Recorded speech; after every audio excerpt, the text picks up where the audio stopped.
Pemirsa dan pendengar yang setia, salam jumpa kembali bersama dengan saya Pastor Kong Leoris dari Jakarta City Blessing, Gereja Kasih Anugerah dalam program Life is a Gift. Hidup adalah hadiah. Hidup adalah hadiah yang luar biasa yang Tuhan sudah berikan buat saudara dan buat saya. Oleh sebab itu saya mengajak kita untuk selalu mengucap syukur senantiasa. Kenapa? Karena ini adalah hadiah dan bukan hadiah yang sembarangan, hadiah yang luar biasa. Tidak hanya hadiah di atas muka bumi ini, hidup 70 tahun, 80 tahun, 100 tahun, 150 tahun kalau ada, bahkan hidup untuk selama-lamanya. Apa yang saudara pernah nikmati di muka bumi ini yang terbaik, saya percaya ada, itu adalah seperti setetes air di tengah lautan yang luas. Begitulah janji Tuhan buat hidup saudara dan saya. Bahkan apa yang saudara dan saya belum pernah bayangkan, Tuhan sudah siapkan buat saudara dan saya. Hari ini saya tidak sendirian, saudara. Saya bersama dengan Pastor Bagus Chandra, seorang hamba Tuhan yang luar biasa dan memiliki kerinduan untuk memulihkan. Restoration, memulihkan hidup daripada banyak orang.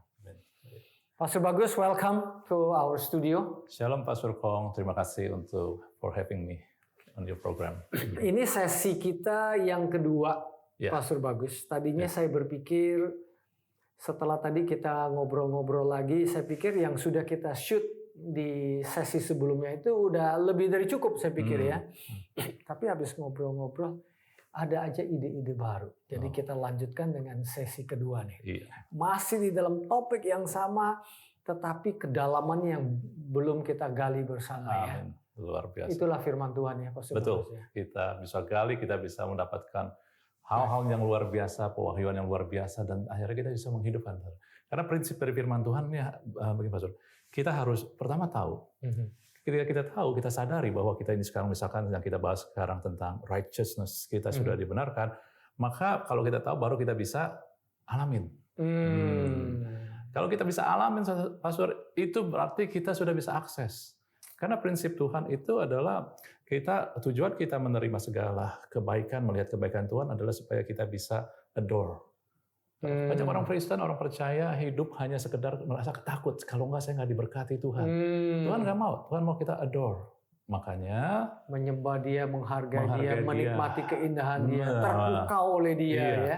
Ketika kita adore, kita akan abide. Kita akan nempel, Pastor. Ketika kita abide, seperti pohon kita nempel di pohon kehidupan, maka kita punya akses.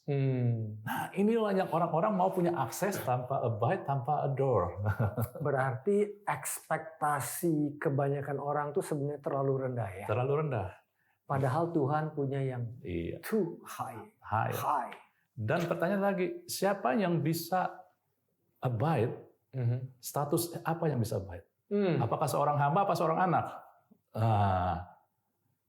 Tentu seorang anak yang bisa abide. Hamba ya di luar. Di luar. Yang bisa punya akses anak.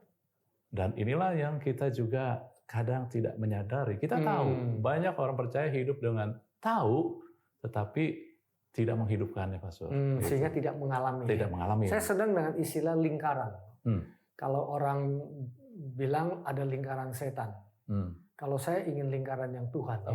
Kalau lingkaran setan itu istilahnya nih, misalnya saya nggak punya duit, akibatnya saya nggak bisa makan makanan bergizi. Nggak bisa makanan bergizi, saya menjadi lemah tubuh. Lemah tubuh jadi sakit-sakitan. Sakit-sakitan nggak punya duit, karena habis di obat dokter ya. Itu namanya lingkaran iblis, lingkaran setan. Kalau lingkaran Tuhan, tadi you bilang, kita itu sadar, mengerti. Setelah mengerti, kita bisa mengalami. Betul. Dan menurut saya ya, Pastor Bagus ya, setelah kita mengalami, pengetahuan kita tentang yang tadinya kita pikir kebenaran sampai segitu menjadi bertambah. Wow, setelah mengalami ada sesuatu yang saya belum tahu yang luar biasa ya. Itu lingkaran Tuhan. Iya, kita jadi tambah kagum. Kagum kita semakin tambah melekat sama Tuhan. Wow. Itu lingkaran biasa. Tuhan. Nah, kan kita sesi pertama kita bicara tentang setelah Tuhan Yesus bangkit. Apa sih efeknya di dalam hidup kita? Di sesi sebelumnya kita bicara tentang righteousness. Kita dibenarkan ya. Iya. Kita di-justified, dibenarkan oleh Tuhan sehingga status kita menjadi righteous before God. Kita bisa berdiri menatap muka Iya. dengan Tuhan ya, seperti sekarang. Kalau misalnya bukan bagian saya yang ngobrol sama Pastor Bagus, berarti saya nggak bisa duduk di sini. Iya. Saya harus di luar, yang pembicara yang lain yang berbicara ya. Tapi karena memang kita sama-sama ya, kita bisa saling talk show. Betul. Nah, apalagi righteousness yang you sudah kupas di sesi yang sebelumnya, apalagi kira-kira yang kita bisa kupas lagi? Iya, jadi kadang orang-orang melihat dalam hanya secara pemberian Tuhan seluruhnya. Sekarang kita harus juga melihat bahwa pemberian Tuhan itu adalah suatu rangkaian, Pastor.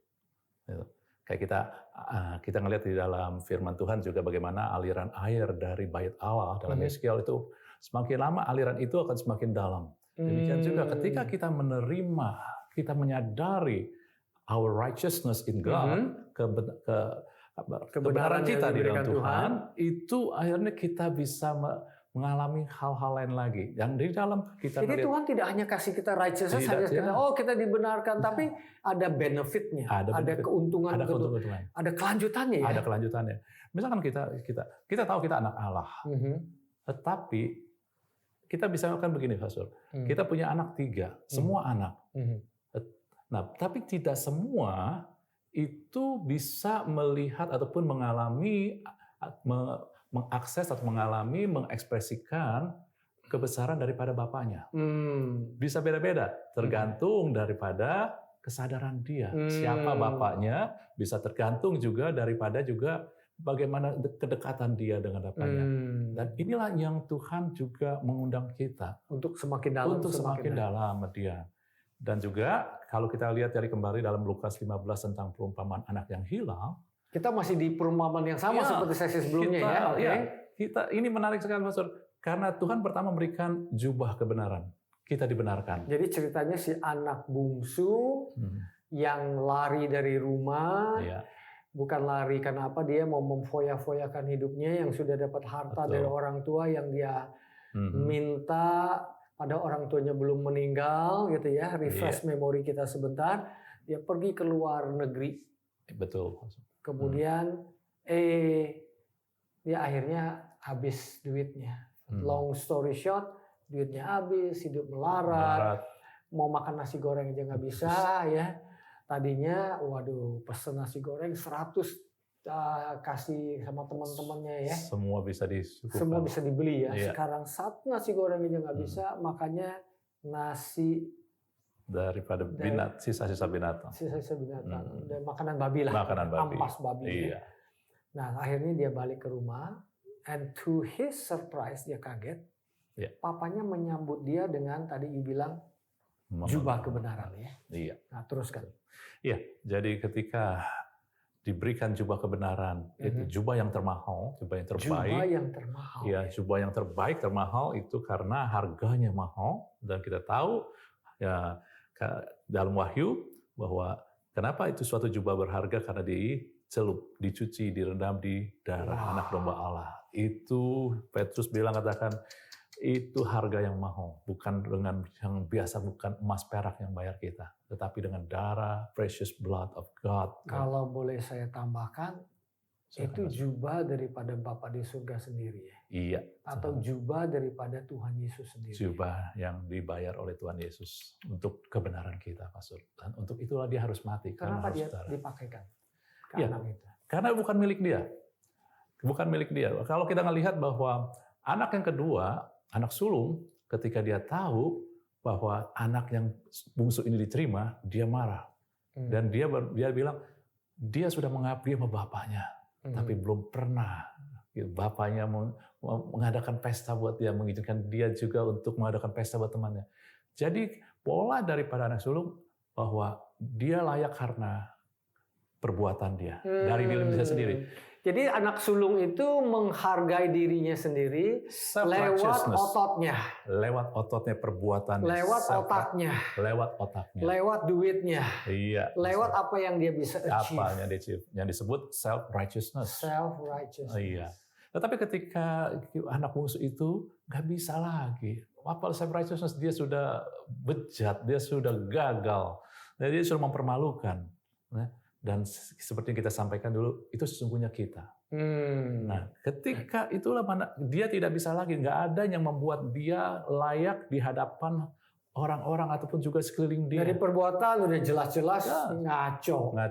Ya, moralnya rusak, memalukan orang tua, tidak uhau. Ya, laknat yang dibilang itu bahasa Ibrani. Betul. Ya, laknat. Ya. Jadi dia nggak layak. Ya. Nggak layak masuk. Jadi waktu dia pulang, mindset dia apa? Mindset dia adalah dia mau jadi sekedar hamba aja, budak daripada bapaknya. Karyawan. Ya, makanya karena dia membawa kelayakan dia. Atau akibat dosa. Akibat dosa juga. Atau dia merasa dirinya sendiri bisa. Dalam hal ini terjerumus. Sehebat-hebatnya manusia pasti terjerumus. Benar. Sehingga dia tidak mengharapkan untuk mendapatkan hal yang baik. Yang paling baik buat dia adalah sekedar budak, hamba. Ya. Sebenarnya atau jadi karyawan bapaknya itu juga sudah enak. Sudah enak, iya. Ya, makan berapa kali sehari? Ya, yang kita bertiga kali ya. Kali. Yang kameramen saya bilang 5 kali ya. Ada high pagi, siang ada morning coffee sama high tea. Ya. Iya. Tetapi bapaknya ingin merubah mindset ya. Betul. Jadi you bilang tadi dari righteousness tadi, jubah kebenaran. Yang menutupi semua borok-borok dia. Iya, kehancuran. Pasti dia juga, saya bayangkan dia pasti mengenakan baju juga yang menurut saya sih butut sekali. Bukan hanya butut. Maaf kata nih, bau. Perjalanan kan ada lagu, perjalanan ini sungguh sangat melelahkannya. Pasti kena angin, kena badai. Itu kameramen tahu siapa pengarangnya. Angin, badai, bau, dan lain sebagainya. Ini kan habis dari tempatnya babi. Ya, betul.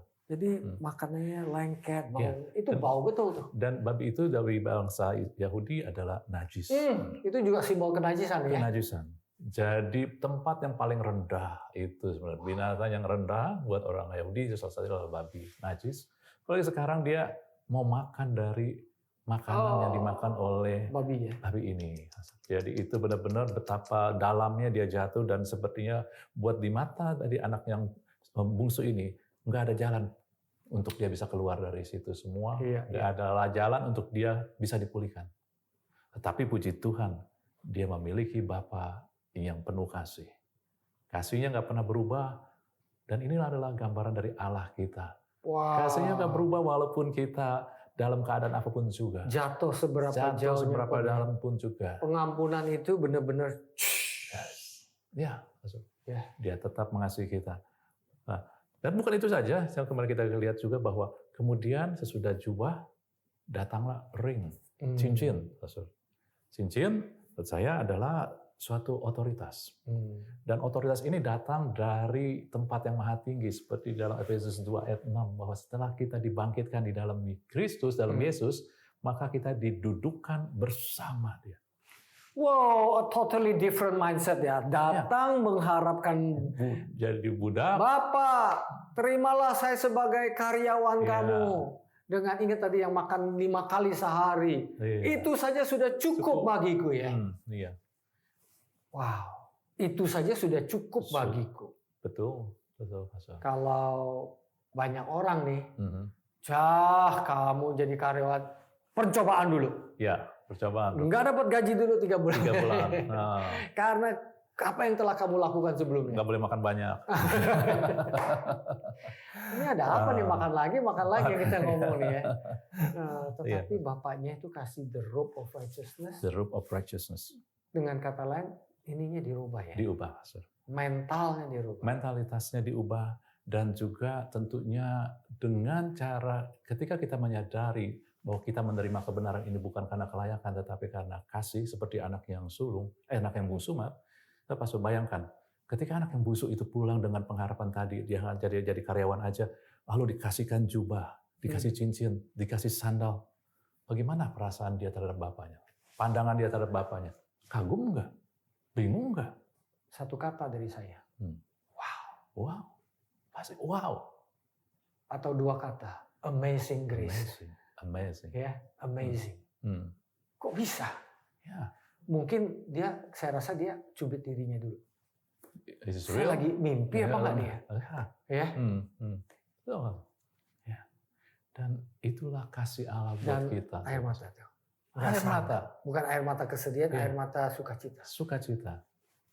Dan lihat, Pastor, kalau memang cerita ini tidak diselesaikan dengan bagaimana kemudian anak bungsu itu, tetapi karena ini undangan buat kita, semakin kita menyadari kebesaran pemberian Allah, semakin kita wow, amazing, kaget, terharu.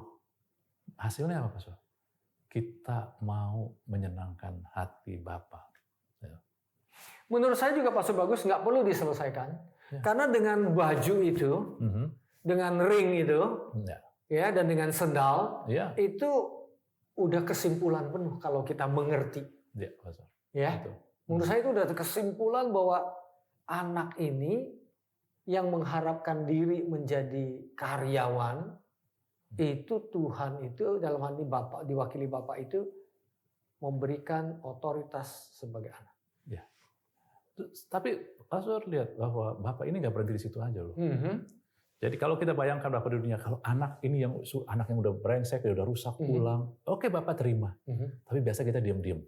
Tapi Bapak ini potong lembu yang tambun, ngadain pesta semua orang tahu. Wow. Kalau kita kan kambing guling dong. Kambing guling, terus juga sapi bisa diguling. Lamb chop segala.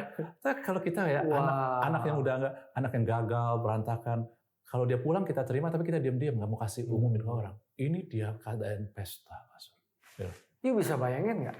Bapaknya itu ya, setahu saya Pastor Bagus ya, si anak ini tidak hanya mempermalukan orang tua, tapi memperlakukan sekampung halamannya dengan apa yang diperbuat. Betul.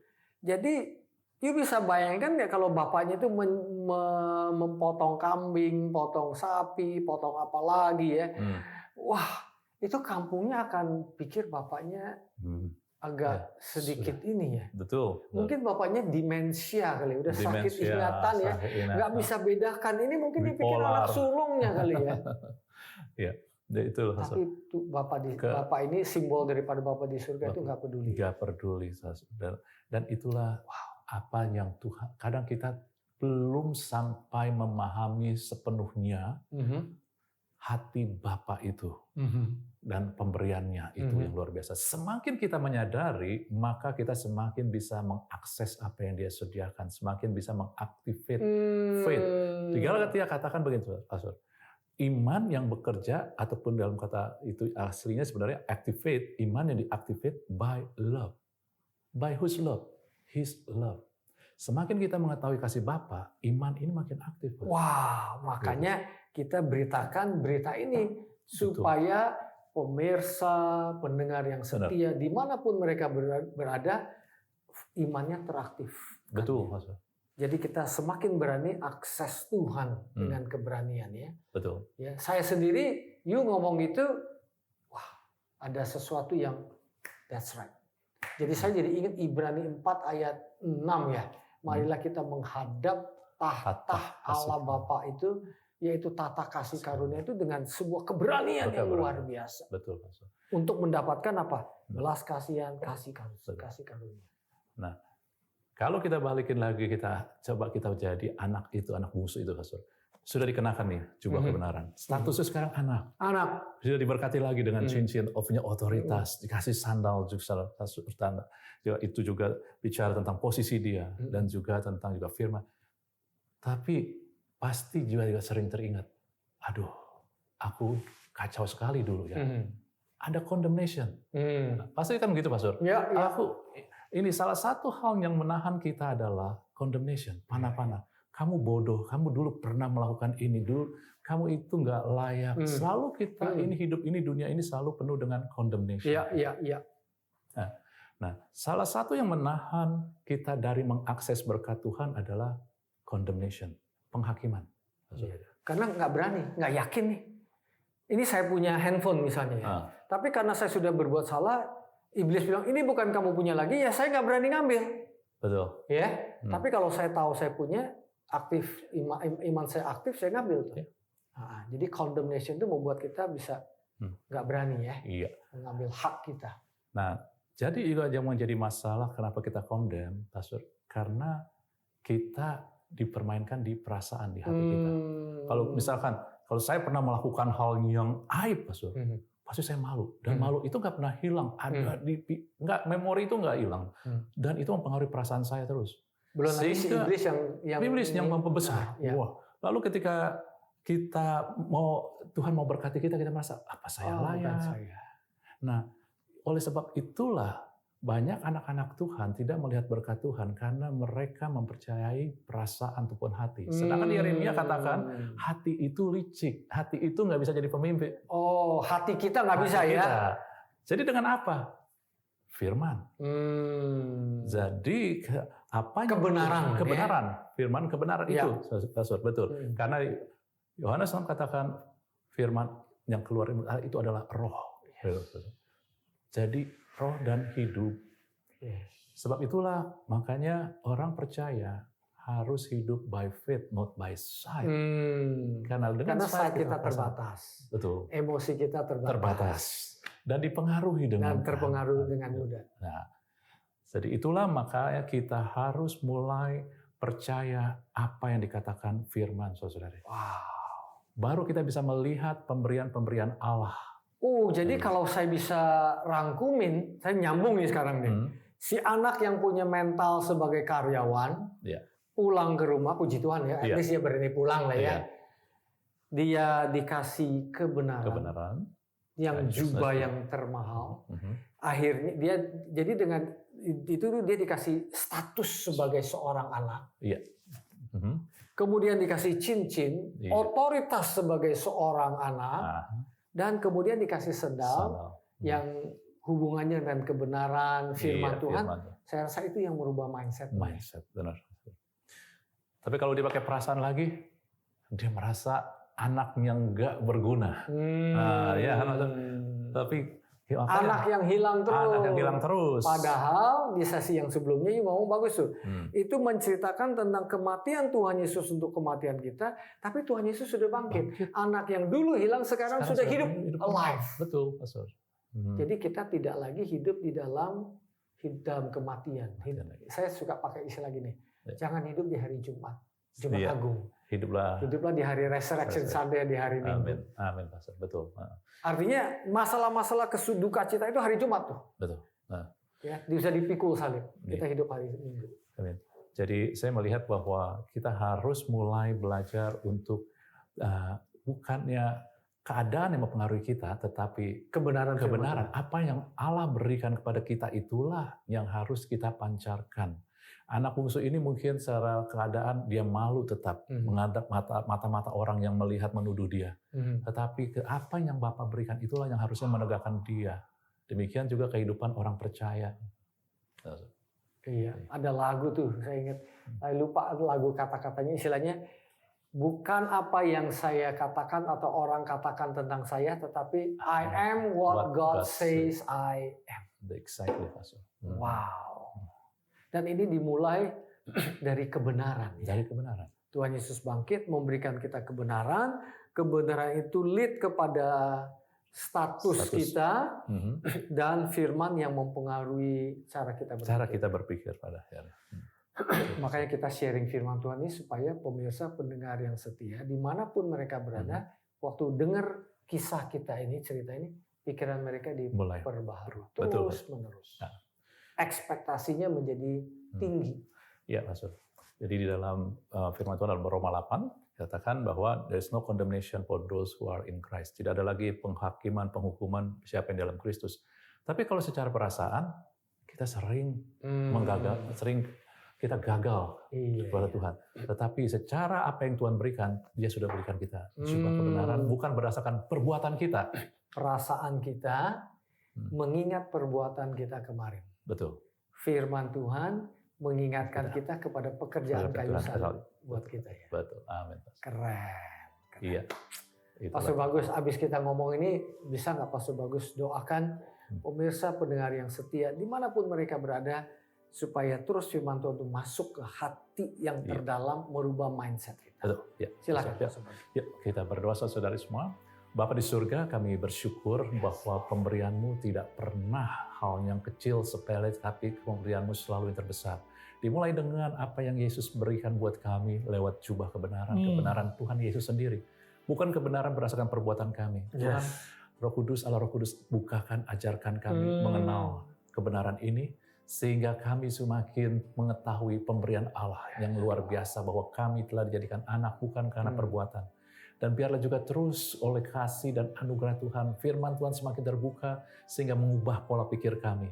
Sehingga pola pikir kami bukan lagi pola pikir yang tentang dipengaruhi apa kata orang, apa kata dunia, tetapi apa kata firman Tuhan. Karena kami tahu ketika apa kata firman Tuhan, kami akan bangkit iman kami dan dapat mengakses setiap janji Tuhan. Terima kasih Tuhan, Bapa di surga, berkati semua di dalam nama Yesus. Amin. Amin. Pemirsa pendengar yang setia, I hope and believe you are blessed dengan apa yang kita share. Ingat, saudara dibenarkan. Kemudian saudara diberikan otoritas. Dan izinkan firman Tuhan kebenaranlah yang memimpin kita senantiasa. Baik, waktu kami sudah habis. Kami undur diri dari studio. Dan sampai jumpa bersama dengan saya Pastor Kong Leoris, Gembala Jakarta City Blessing Gereja Kasih Anugerah, dalam program Life is a Gift, hidup ada hadiah. Dan Tuhan Yesus memberkati saudara dan memberkati kita semua. Amin. Amin.